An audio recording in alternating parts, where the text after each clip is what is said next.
As you have seen, those protesters have filled the streets around San Diego for days. Different places, different groups, but all with one message: police brutality against people of color.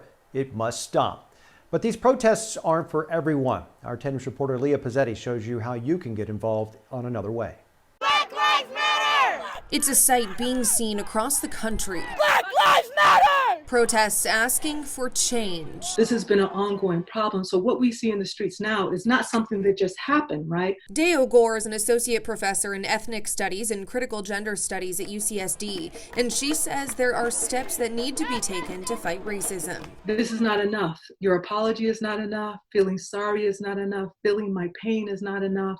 I need some actual real change. And while many are using their voices, that's not the only way to help. To make change, to build a movement, it takes all sorts of action. And everyone doesn't need to go in the streets. She says the first step is to acknowledge there's a racism problem and educate yourself. It starts with understanding what the problem is, right?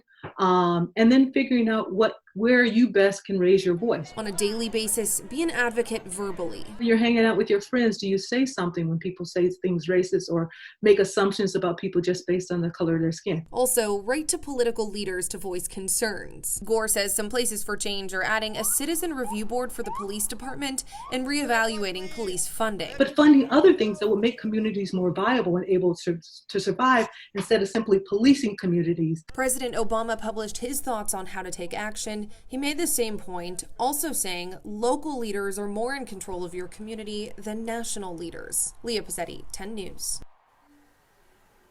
And Gore also says there are a number of local and national groups right now that work to make change, and those are good groups you can trust. You can follow and support them financially. We have a list of those groups right now on 10news.com.